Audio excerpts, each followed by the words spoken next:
Se sentir à sa place dans ce monde, ça a été le thème de la conférence que j'ai faite dernièrement et j'avais envie, pour ceux qui n'avaient pas pu être présents, de vous résumer les points importants qui sont ressortis.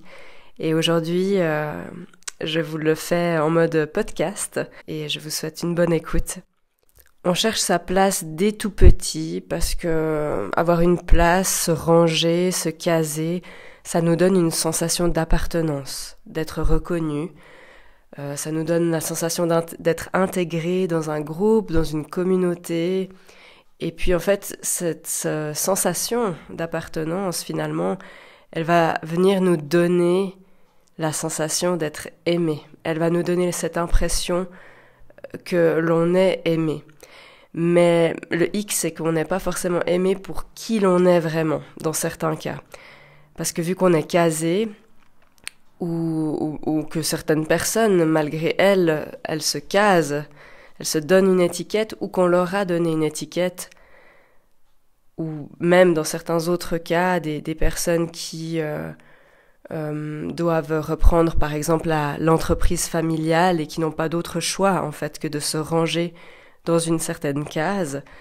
On connaît aussi la fameuse injonction « reste à ta place », où en gros, sois ce que je veux que tu sois, ou que la société a déterminé pour toi que tu seras, mais ne sois pas qui tu es vraiment. Et c'est vrai que cette injonction, elle peut venir nous faire souffrir même encore bien plus tard et parfois de façon inconsciente. Et si on rajoute à ça une certaine sensibilité, une nostalgie d'un ailleurs, où on sent qu'on a vécu sur d'autres plans et qu'on est connecté à plus grand, et dans ce monde de dualité, on peut se sentir un peu à l'étroit, étouffé, et c'est cette nostalgie en fait qui fait souffrir, qui ne donne pas envie de vivre. Si on se laisse souffrir à continuer de vivre la vie du personnage qu'on nous a dit qu'on était, mais qu'en réalité on n'est pas, la vie elle devient vraiment pénible. On répète inconsciemment ce qu'on nous a dit qu'on était et on ne se rend pas compte. On s'en rend pas forcément compte parce qu'on se dit non mais moi je suis pas là, cette phrase qu'on m'a dit que j'étais, mais inconsciemment dans les actions du quotidien, on répète ces schémas, on répète ces injonctions-là pour pouvoir valider l'étiquette qu'on nous a donnée, parce que cette étiquette, à un moment donné, surtout en tant qu'enfant, elle nous a donné ce sentiment d'être aimé, d'appartenir en fait. Même si on a vécu dans une famille dysfonctionnelle, elle nous donne quand même cette sensation de sécurité parce que c'est tout ce qu'on a connu jusqu'à maintenant. Donc la clé pour se sentir à sa place dans ce monde, il n'y a pas de recette miracle. Mais ça dépend évidemment du chemin de chacun. Mais plus vous allez vibrer, plus vous faites des choses qui vous plaisent, qui vous rendent joyeux, que vous utilisez ce corps comme un outil qui vous permet de vivre des expériences et vous détacher de ces expériences en tant que bonnes ou mauvaises expériences, vous êtes juste la vie qui vous traverse et qui se vit, qui vous permet de faire une expérience. Mais ce qui vous retient de faire ça, en fait, c'est que vous vous accrochez au fait de « je veux pas être sur cette terre ». Et parce que les gens sont méchants, parce que vous comprenez pas les coutumes et les façons d'être de certaines personnes. Vous savez, j'étais pas censée naître parce que mes parents ils pouvaient plus avoir d'enfants. Je suis restée 40 semaines en gestation. Je voulais clairement pas sortir et quand je suis arrivée, j'avais le cordon autour du cou. Donc je faisais tout pour ne pas venir sur cette terre. Et ce sentiment de ne pas se sentir à sa place, je l'ai vécu pendant des années, de me sentir différente, de me sentir décalée des gens, de me dire que c'était moi le problème. J'attendais en fait qu'il se passe quelque chose, que quelqu'un me sorte de ma situation et les années passent et il se passe toujours rien. Et au bout d'un moment, je comprends que ça doit venir de moi, que si je bouge pas, il y a rien qui va se passer. Mais je me suis jamais dit oh tiens, je me sens pas à ma place, que pourrais-je donc faire pour me sentir à ma place ?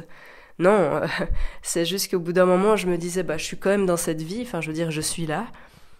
Faut bien que je fasse quelque chose qui me plaise, quoi, parce que sinon on va jamais y arriver. Et, et j'ai commencé à me demander, mais qu'est-ce que j'aime dans cette vie? Qu'est-ce que j'aime faire? La bouffe, ok, j'adore manger, j'adore cuisiner, j'aime beaucoup dessiner, j'aime être en nature, être dans le calme. Et en fait, plus je faisais ces choses-là, qui me correspondent personnellement évidemment, et plus en fait j'ai commencé à aimer cette vie, ces aspects-là de la vie. On reprend gentiment goût, et quand on comprend que la vie s'exprime sous toutes ses formes, que c'est pas juste à travers ce que j'aime, mais qu'elle s'exprime à travers ses états d'être, à travers ses situations, bah petit à petit on va rayonner quelque chose de plus en plus fort à l'intérieur de nous. Et on comprend que cette vie, bah c'est aussi nous. Et là, il n'y a plus de séparation.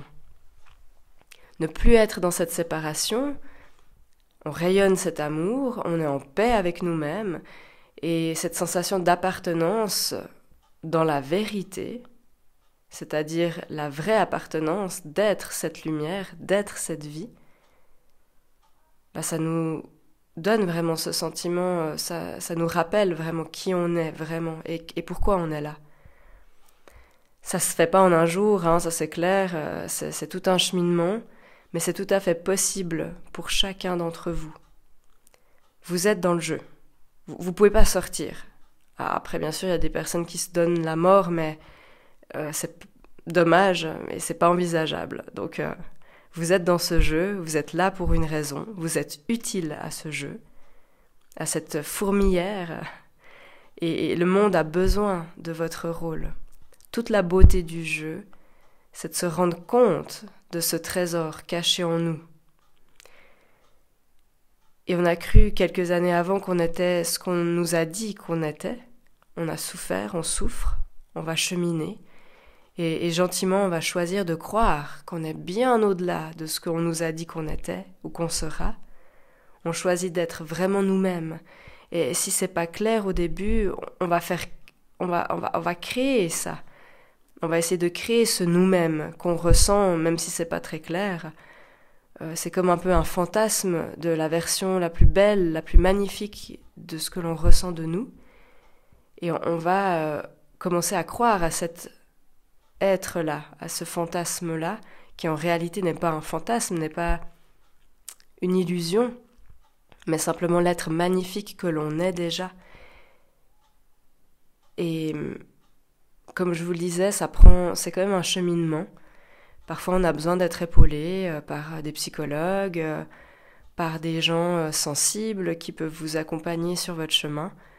Mais dans tous les cas, c'est possible. Donc je vous souhaite vraiment de vous dire que soit vous continuez de vivre cette vie comme ça et vous allez vous faire du mal, soit vous pouvez choisir de voir le beau au début, dans ce qui est le plus beau pour vous, et puis petit à petit commencer à mettre ce beau à l'intérieur de vous, à faire grandir cette lumière, et petit à petit cette lumière qui prendra toute sa place à l'intérieur de vous, elle vous permettra de voir le beau même quand c'est laid, ou ce que l'on considère comme laid.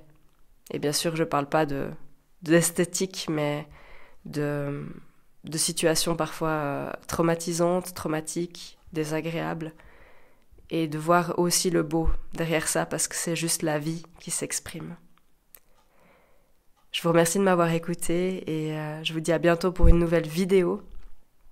En attendant, si ça vous a plu, si mes partages vous plaisent, c'est toujours sympa de les partager, de liker, de vous abonner à ma chaîne.